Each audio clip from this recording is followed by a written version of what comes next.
Hakuna eneo baya la kumpata mtu kama dini.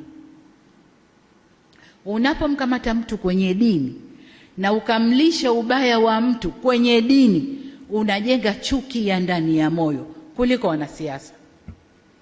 Wanasiasa wakimharibu mtu, wanamharibu mtu kichwani, kichwa hakiweki.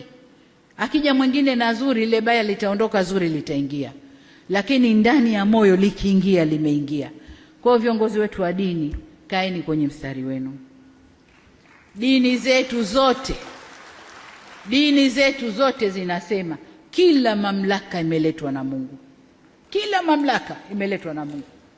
Iwe kwenye mamlaka kuna mwanamke, iwe kwenye mamlaka kuna mwanamme, kila mamlaka imeletwa na Mungu. Na sababu ya Mungu kuleta mamlaka hayo, hakuna anojua duniani. Hakuna. Mungu peke yake ndo alikuwa anajua. Kwa nini Samia leo yuko hapa?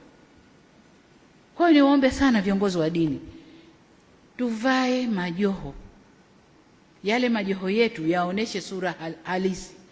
Hakuna kitabu chochote cha dini kimesema tutazitumia dini zetu kuvuruga nchi zetu. Hakuna.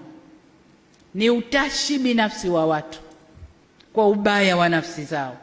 Kwa msivae majoho ya dini mkatengeneza utashi wenu binafsi kwa kupitia vivuli vya dini. Dini zote, niwaombe sana viongozi wa dini, tusimame, tusivuruge nchi yetu.